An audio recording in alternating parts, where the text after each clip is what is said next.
উপস্থিত করুন আমাদের প্রেরণা জনাব তারেক রহমান জিন্দাবাদ। আগামী বাংলাদেশ ঘটনা চলবে কোন সরকার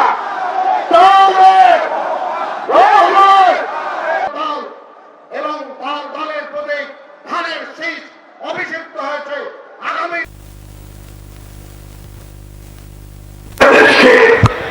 একটা উন্নত দেশকে পরিণত করবে। জাতীয়তাবাদীদের ধ্বংস করে দেওয়া বাংলাদেশকে সামনের দিকে এগিয়ে নিয়ে যাবেন বাংলাদেশের মানুষকে। বন্ধুগণ, আমি কথা বলবো না, কারণ গলা একদম নষ্ট হয়ে গেছে। স্বাধীনতা ঘোষক শহীদ মুজিবুর রহমানের পুত্র গণতন্ত্রের আপসী নেত্রী বেগম খালেদার পুত্র তারেক রহমান এখন আমাদের দিশারি, আমাদের কান্নারি। তিনি আমাদেরকে পথ দেখাবেন, পথ দেখিয়েছেন।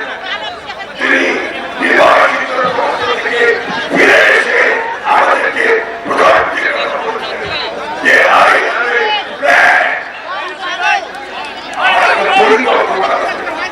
পরিকল্পনা তিনি আপনাদের সামনে সারা বাংলাদেশ আজকে তার সেই পরিকল্পনা আমরা এখন অপেক্ষা করে আছি। 12 তারিখে জনগণের নির্বাচনের মধ্য দিয়ে, তাদের মনোনয়নের মধ্য দিয়ে আমরা আমাদের নতুন নেতাকে এই বাংলাদেশের নেতৃত্ব প্রদান করব। বন্ধুগণ, সাবধান, চক্রান্ত হচ্ছে একটি দল যারা 1971 সালে আমাদের স্বাধীনতাকে বিরোধিতা করেছিল, হত্যা করেছিল মানুষদেরকে।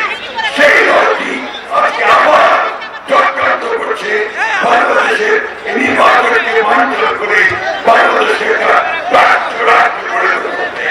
তাই বন্ধুগণ, এখন প্রয়োজন নেতৃত্ব, সেই নেতৃত্ব হচ্ছে তারেক রহমানের নেতৃত্ব, অন্য কোনো নেতৃত্ব নেই। আর মার্কা কি? এত রাস্তে বলে হবে না। মার্কা কি? তারেক রহমানের মার্কা কি? খালেদা জিয়ার মার্কা কি? জিয়া রহমানের মার্কা কি? তাহলে কি? মেনটেন করবে। এ পর্যায়ে আপনাদের মাঝে গুরুত্বপূর্ণ বাংলাদেশ জাতীয়তাবাদী দলের বিপ্লবী চেয়ারম্যান জনাব তারেক রহমান, আমাদের মতো ডাক্তার জাহিদ সহ ইতিহাস সৃষ্টি করেছে। যে ধরনের মানুষের জোয়ার উঠেছে ইটাবাইটাই শুধু নয়, সেই গোবিন্দগঞ্জ থেকে রংপুর শহর অবধি তাকে বুঝাই যাচ্ছে আগামী 12 ফেব্রুয়ারি রংপুরের ধারে চাষ হবে ইনশাআল্লাহ। এবং রংপুরের এবং আমাদের দলের সাংগঠনিক সম্পাদক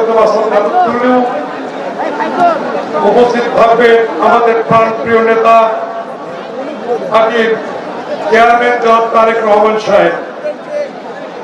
প্রিয় ভাই বোনেরা, আমার সামনে উপস্থিত আছেন আমার প্রাণপ্রিয় ভাই ও বোনেরা, সবাইকে আমার পক্ষ থেকে আসসালামু আলাইকুম ওয়া রাহমাতুল্লাহি ওয়া বারাকাতুহু। হিন্দু ভাই বোনদের প্রতি আদাব।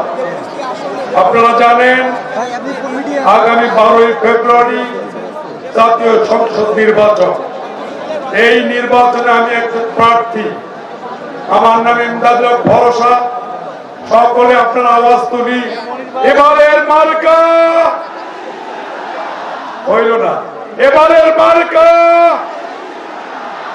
তারেক জিয়ার মার্কা। আরো জোরে, আরো জোরে মার্কায় ভোট দিবেন।